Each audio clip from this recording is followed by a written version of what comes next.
اعوذ باللہ من الشیطان الرجیم بسم اللہ الرحمن الرحیم شروع اللہ کے نام سے جو بڑا مہربان ہے نہایت رحم کرنے والا ہے۔ السلام علیکم ناظرین، آج آپ کی خدمت میں ایک وظیفہ لے کر حاضر ہوا ہوں۔ ناظرین، رات کو سوتے وقت آپ نے اللہ پاک کا صرف ایک نام پڑھنا ہے اور سو جانا ہے۔ انشاءاللہ العزیز صبح جب آپ اٹھو گے تو پورا دن غیب سے آپ کی مدد ہوتی رہے گی، آپ کو دولت ملتی رہے گی انشاءاللہ، کیونکہ میرے اللہ کے خزانے میں کسی چیز کی کمی نہیں ہے۔ اللہ جسے چاہے ذریعہ بنا دے یا چاہے غیبی مدد کر دے، اللہ پاک سے پوچھنے والا کوئی نہیں ہے۔ بے شک اللہ پاک رحیم ہے، رحمان ہے۔ تو یہ جو قیمتی عمل آپ کو بتانے جا رہا ہوں، اس کے کرنے کا ایک خاص طریقہ ہے جو میں آج آپ کو آگے بتاؤں گا۔ تو اگر آپ اس وظیفے کو اچھی طریقے سے کر لیتے ہیں تو انشاءاللہ اللہ پاک آپ کی ایسی غیبی مدد کرے گا کہ آپ حیران ہو جائیں گے۔ آپ دولت کو لے کر پریشان ہیں تو انشاءاللہ آپ کے تمام تر مسئلے دور ہو جائیں گے۔ اگر آپ نے اپنا ذاتی گھر خریدنا ہے اور پیسوں کی کمی ہے، پیسوں کی کمی کی وجہ سے آپ گھر خرید نہیں پا رہے ہیں، آپ کسی اور کے ساتھ رہ رہے ہیں یا کرائے کے گھر میں رہ رہے ہیں، تو انشاءاللہ اس وظیفے کی برکت سے اللہ پاک آپ کے لیے ایسے ایسے ذریعے بنائے گا کہ آپ خود ہی حیران رہ جائیں گے کہ آخر یہ آ کہاں سے رہی ہے یہ دولت، کیونکہ یہ میرے اللہ کی طرف سے ہے۔ ایک اور بات جو ہر انسان کے ذہن میں ہونی چاہیے کہ دینے والی ذات اللہ کی ہے، بس انسان کی جو ذمہ داری ہے وہ کوشش کرنا ہے، وہ اسباب اختیار کرنے ہیں۔ تو آپ نے کوشش یہ کرنی ہے کہ اس وظیفے کو آپ نے اچھے طریقے سے کرنا ہے، کیونکہ جو کام مکمل توجہ کے ساتھ کیا جائے اور پورے یقین کے ساتھ کیا جائے تو پھر اس کا فائدہ ہوتا ہے، اس کے اثرات ہوتے ہیں۔ اور انشاءاللہ اللہ کے حکم سے اگر آپ قرضدار ہیں، قرضدار آپ سے قرض مانگ رہے ہیں، آپ مقروض ہیں، آپ کے پاس تھوڑے پیسے ہیں، آپ قرض ادا نہیں کر سکتے، آپ پریشان ہیں کہ گھر بھی چلانا ہے اور قرضے کیسے ادا کریں، تو اس عمل کی برکت سے انشاءاللہ اللہ پاک آپ کے لیے وسیلہ بنا دے گا۔ اگر آپ نے کوئی چیز خریدنی ہے اور وہ اہم ترین چیز ہے اور وہ آپ کی جو قوت ہے اس سے باہر ہے، آپ خرید نہیں سکتے، تو وہ انشاءاللہ آپ کو ملے گا اللہ پاک کی حکم سے۔ باقی اس عمل کا طریقہ کار جان لیجئے کہ آپ نے وظیفہ کیسے کرنا ہے اور کیا طریقہ کار ہے، آپ نے پوری بات غور سے سننا ہے۔ وظیفے کا طریقہ بتانے سے پہلے آپ میں سے جو لوگ یہ چاہتے ہیں کہ درود پاک کی برکت سے ہونے والی دعا میں ان کا نام شامل کیا جائے تو کمنٹ سیکشن میں آپ نے اپنا نام لکھنا ہے، اور جس مقصد کے لیے آپ دعا کروانا چاہتے ہیں اپنا وہ مقصد کمنٹ سیکشن میں آپ نے ضرور لکھنا ہے۔ اس کے علاوہ جو نئے آنے والے ہیں ان سے گزارش ہے کہ چینل کو سبسکرائب کر کے ساتھ میں بیل آئیکن ہے فوری پریس کریں تاکہ ہماری آئندہ آنے والی ویڈیوز کا نوٹیفیکیشن آپ تک بر وقت پہنچ سکے۔ تو یہ جو وظیفہ ہے اس میں احتیاط کون سے کرنے ہیں وہ ذرا جان لیں۔ یہ وظیفہ آپ مغرب کی نماز کے بعد کر سکتے ہیں۔ آپ مغرب کی نماز جیسے ہی اذان ہو جائے اور آپ نماز ادا کر لے تو پھر آپ اس وظیفے کو کر سکتے ہیں، اور مغرب سے لے کر تہجد کے وقت تک آپ پڑھ سکتے ہیں، یعنی کہ اگر آپ نے تہجد پڑھ لی تو تہجد کے پہلے بھی آپ پڑھ سکتے ہیں، عشاء کے بعد بھی آپ پڑھ سکتے ہیں۔ تہجد کا وقت جو ہے، یعنی کہنے کا مقصد یہ ہے فجر کی اذان سے پہلے پہلے آپ نے اس عمل کو کرنا ہے، کیونکہ کہنے کا مقصد یہ ہے کہ آپ نے مغرب کے بعد اور تہجد کے درمیان یہ جو وقفہ ہے اس میں آپ نے یہ عمل کرنا ہے، اور اس میں کوئی پابندی نہیں ہے۔ آپ اس دوران جب چاہے وظیفہ کرے، آپ کو انشاءاللہ فائدہ ہوگا۔ اور احتیاط یہ ہے کہ آپ نے اس عمل کو پورے یقین اور توجہ کے ساتھ کرنا ہے، کیونکہ جو کام توجہ کے ساتھ کیا جائے وہ کامیاب ہوتا ہے اور صحیح کام ہوتا ہے۔ تو آپ نے اس وظیفے کو مکمل توجہ اور یقین کے ساتھ کرنا ہے، انشاءاللہ آپ کو فائدہ ہوگا۔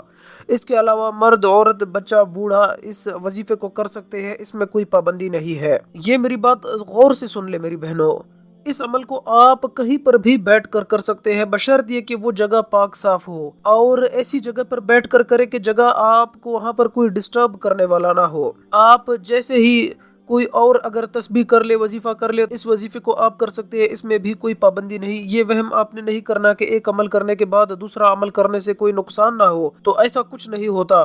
ایک دن کے اندر اندر آپ جتنے بھی وظائف کر لیں آپ کو فائدے اور کامیابیاں ہی ملیں گی۔ تو آپ نے پڑھنا یہ ہے، سب سے پہلے اعوذ باللہ من الشیطان الرجیم بسم اللہ الرحمن الرحیم، یہ اس وظیفے کا حصہ ہے۔ یہ آپ نے 7 مرتبہ اچھے طریقے سے پڑھنا ہے۔ اس کے بعد آپ نے اول آخر 3 مرتبہ درود پاک پڑھنا ہے۔ آپ 1 مرتبہ میرے ساتھ بھی پڑھ لے تاکہ ثواب آپ کو بھی ملے۔ اللهم صل على محمد وعلى آل محمد كما صليت على إبراهيم وعلى آل إبراهيم إنك حميد مجيد. اللهم بارك على محمد وعلى آل محمد كما باركت على إبراهيم وعلى آل إبراهيم إنك حميد مجيد. آپ نے صرف یہ درود پاک اول اور آخر 3 مرتبہ پڑھنا ہے. اگر آپ نے یہ درود پاک پڑھ لیا تو پھر آپ کو اس کی برکتیں وہ 2 بالا ہو کر حاصل ہوں گی. تو جس مسلمان بھائی کو یہ نہیں آتا تو وہ اتنا بھی کہہ سکتا ہے صلی اللہ علیہ وسلم.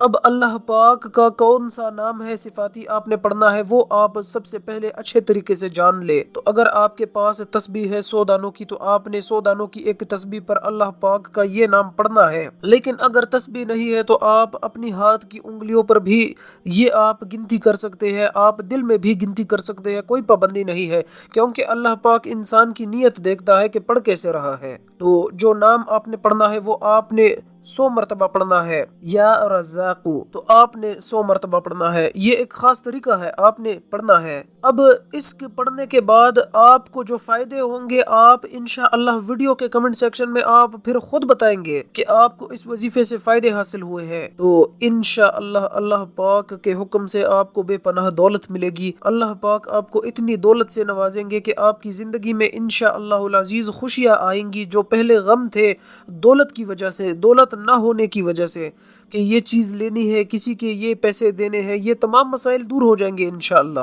بس آپ نے اس عمل کو مکمل نیت کے ساتھ کرنا ہے کیونکہ جب انسان اللہ پاک کو اللہ پاک کے صفاتی ناموں سے پکارتا ہے تو اللہ پاک خوش ہوتا ہے اور انسان کو نوازتا ہے. تو آپ نے یقین کے ساتھ اس وظیفے کو کرنا ہے. انشاءاللہ العزیز آپ کو فائدہ ہوگا. اور اس کے بعد پھر آپ نے 3 مرتبہ درود پاک پڑھنا ہے. درود پاک پڑھنے کے بعد آپ نے ایک اور جو بڑی ضروری بات ہے آپ نے اپنے دماغ میں بٹھا لینی ہے وہ یہ کہ وظیفہ کرتے وقت آپ جس مقصد کے لیے وظیفہ کر رہے ہیں وہ مقصد آپ نے اپنے ذہن میں رکھنا ہے اور پھر آپ نے دعا مانگنی ہے. انشاءاللہ العزیز اللہ پاک آپ کو اس وظیفے کے کرنے کے فوری بعد وہاں سے انشاءاللہ آپ کی غیبی مدد ہونے لگے گی جہاں آپ کا کبھی گمان نہیں تھا، آپ کے سوچ میں نہیں تھا کہ یہاں سے بھی ممکن تھا. یہ میں نے پہلے کیوں نہیں سوچا. تو بڑی فضیلت ہے، بڑی برکت ہے میری بہنوں میرے بھائیوں. آپ نے اس وظیفے کو تھام لینا ہے اور خاص طور پر رمضان المبارک کا آخری عشرہ ہے، اس کی آمد ہے. تو اس آخری عشرے میں آپ نے ضرور اس وظیفے کا اہتمام کرنا ہے.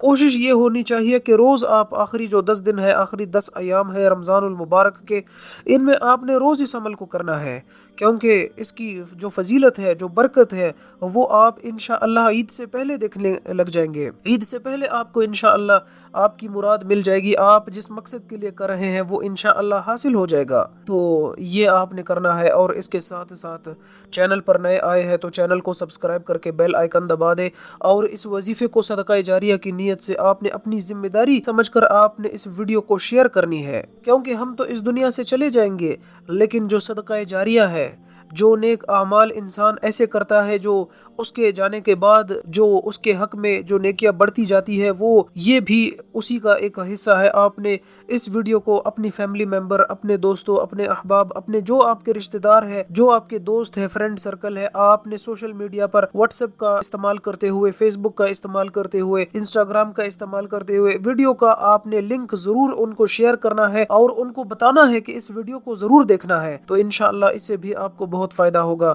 اللہ پاک عمل کی توفیق عطا فرمائے. آمین.